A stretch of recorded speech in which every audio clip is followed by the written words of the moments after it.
Assalamu alaikum everyone. Today we'll start with a new chapter, that is chapter 6, Population in India.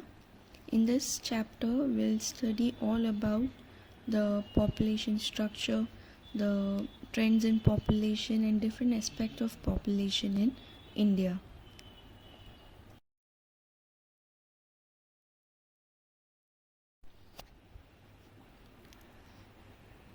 Now, to begin with, India is a developing country. The rate of economic development of a country depends on its quantitative and qualitative growth, which can be measured in terms of population, national income, per capita income, etc. Now, population refers to the number of people living in an area at a given point of time.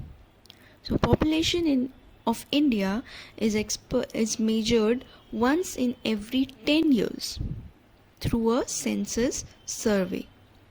Now, according to 2011 census, India's population was 121.02 crores. India ranks second in the world next to China. So, India is the second most populated country in the world. India has 17.5% of the world population, but it occupies only 2.4% of the world's land area. This shows how densely populated our nation is. Population statistics are compiled and published by the Office of the Registrar General and Census Commissioner of India.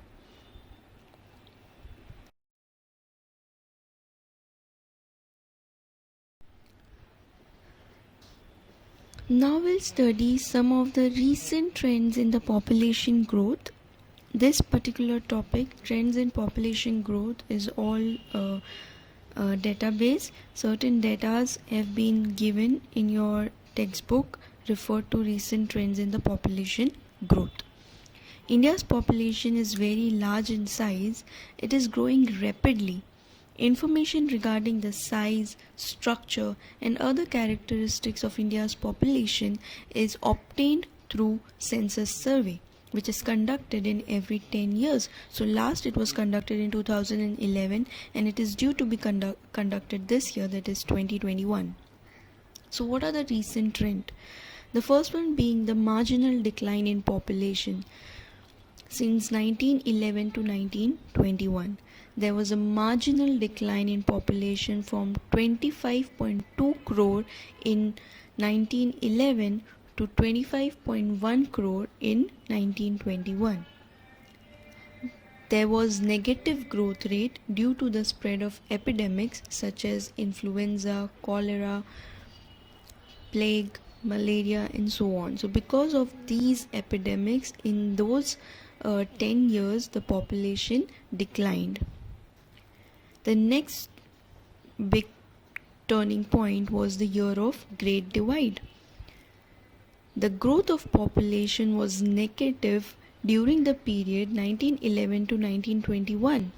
But after 1921, there was a continuous increase in population. Hence, the then Census Commissioner of India had designated the year 1921 as the year of Great Divide. Between 1931 and 1941, India recorded an annual growth rate around 1 to 1.3% every year. And then there was increase in population from 1951 onwards. Between 1951 to 1971, population increased from 36.1 crores to 54.8 crores. This shows that after independence, there was tremendous rise in the population. But the main population explosion happened between 1971 to 2001. During this period, India experienced population explosion because during these three decades, annual population growth rate was more than 2%. So every year the population was increasing by 2% or more. Then there was a slowdown in population growth rate between 2001 to 2011. There is an indication of slowdown in the growth rate of population from 1.9% in 2001 to 1.4% in 2011. This shows that the average annual growth rate is declining. Now the next census will be conducted in 2021, which will show the population growth rate between 2011 to 2020-21. There may be chances of decline in the population rate because of the current pandemic. The result will be out once the survey is conducted, and so these are the recent trends in population growth.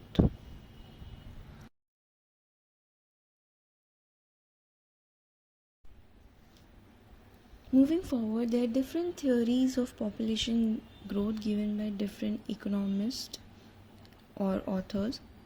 The theories which are given in this particular chapter in the textbook are Malthusian theory of population growth and theory of demographic transition. Now, the first one is Malthusian theory of population growth. Thomas Robert Malthus propounded this theory in his book An Essay on the Principle of Population in 1798 and modified some of its conclusion in the next edition in 1803. Now, according to Malthus, population increases in geometric progression. That is, it multiplies 2, 4, 8. So it's like 2 2s are 4, 4 2s are 8, 8 2s are 16, and so on. And food supply increases in arithmetic progression. That is 1, 2, 3, 4. So this creates imbalance between population and food supply. Malthus states that the correction of the imbalance can be done by introducing preventive checks such as late marriage, moral restraint, and so on to control the population. He also mentions about positive or natural checks such as natural calamities or pandemics which can hamper the population growth rate. Natural checks operate and wash out the excess population, and thus the balance is maintained. However, preventive checks are more dependable out of the two.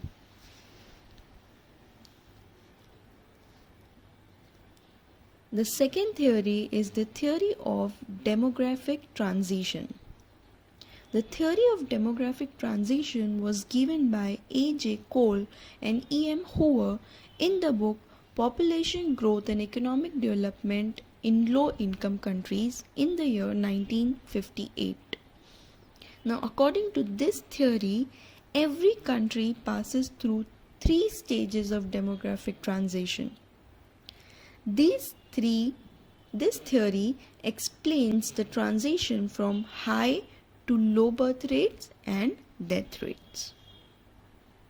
Now, what is birth rate? Birth rate means the number of births occurring per thousand of the living population during a year.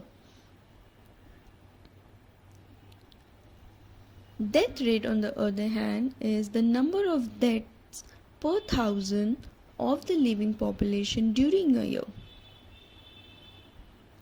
And what is survival rate? The difference between the birth rate and death rate is known as the survival rate. So the actual population growth is dependent on this survival rate. How much birth have taken place in a year, how much death have taken place in a year, and the difference between the two constitutes the survival rate or the population rate in a nation.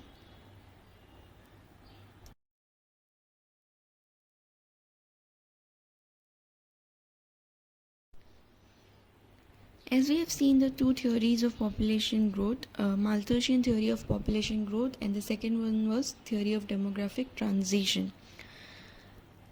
According to the theory of demographic transition, every country goes through 3 phases of population growth. So we'll study those 3 stages of demographic transition in this particular slide. The theory shows a 3-stage relationship between economic development and population growth. According to this theory, as a country advances economically, its population passes through 3 stages. The first one is the first stage, or the low growth of population stage. It is pre-industrialized and primitive stage. The birth rate and death rate both are very high. All underdeveloped countries have passed through this stage. Now, social and economic conditions such as mass illiteracy, superstitions, mass poverty, lack of medical facilities, spread of epidemics, and so on led to the low growth of population. Before 1921, India was in the first stage of demographic transition. The second stage is the high growth of population stage. Now, introduction of industrialization and beginning of the process of economic development is the indicator of the second stage. Due to economic development, death rate started falling rapidly, but the birth rate continued to remain high. This led to population explosion.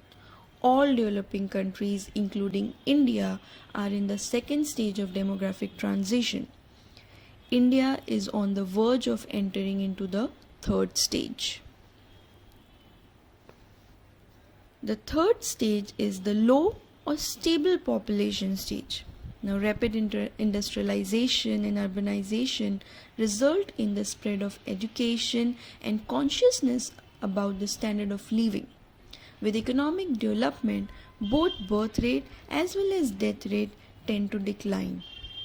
All developed countries are in this stage. So these are the 3 stages of demographic transition that every nation passes through.